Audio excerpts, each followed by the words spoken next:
Ano yan? Sandok? O ano pa? May isa pa. Ano to? Ano to guys? Hulaan nyo.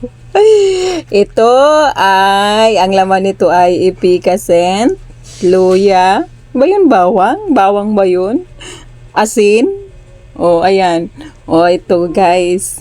O, ano yan. Ginawa ito ng tatay ng aking asawa, si Tatay Artem.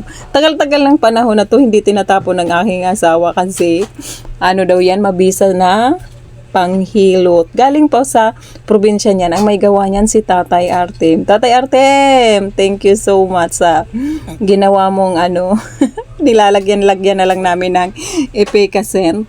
Ayan, pag nauubos na, ayaw ipatapon talaga ng aking asawa. Kaya, ayan, ang ano, naniniwala ang aking asawa sa kanyang tatay. O, ayan na guys. Ano bang gagawin ko dito sa sandok na to? O, di ba? Ano bang gagawin ko dito sa sandok? Tingnan nyo guys. Tingnan nyo guys kung ano ang aking gagawin sa sandok na ito. O, di ba? Sasandukin ko na yung paa ng aking asawa. Ayan na. Ayan na. Di ba? Ganito ang gawin nyo sa asawa nyo guys. O ayan, bago matulog sila, gawin nyo ito. O di ba? Pwede naman kutsara.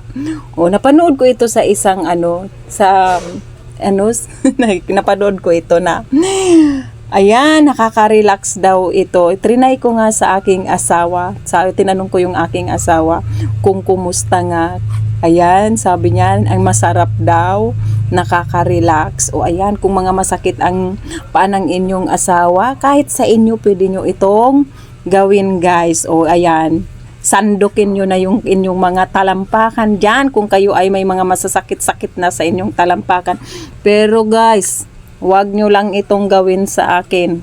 Dahil 101% ay may kiliti ako sa aking talampakan. Hindi pwedeng hagod-hagore. O alam nyo guys, ilang taon na ang aking asawang driver? 17 years. 17 years siya, driver. O ayan, maghapon, everyday, nakikipagbunuan siya dyan sa init, traffic. Kaya, syempre guys, bilang asawa, gagawin natin ito sa kanya. Gawin natin ito sa kanya para ma-relax ang kanyang paa. Kasama na ito guys sa kanyang pagdadrive na laging mainit. Mainit ang makina ng jeep. O ayan, siya ay isang jeepney driver. Yun ang ibinuhay sa amin. Ang kanyang trabaho ay jeepney driver. O diba? Pag ako ay sumasama sa biyahe, grabe talaga ang init sa paa. Mainit sa lahat, makakapagod. Kaya ito, kahit antok na si Mama Emily, gagawin natin ang lahat para sa ating asawa para makapagtrabaho ng maayos. Kailangan i-relax. O, diba? Pagkatapos niyan, guys, pwede nyong ikutsara yan sa inyong niluluto. Joke. Huwag nyong gawin. Joke.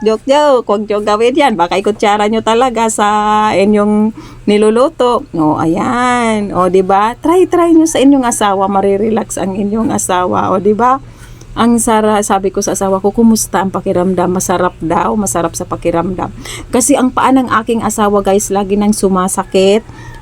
Wala nang pakiramdam daw. Minsan wala nang pakiramdam, kaya nakakaawa.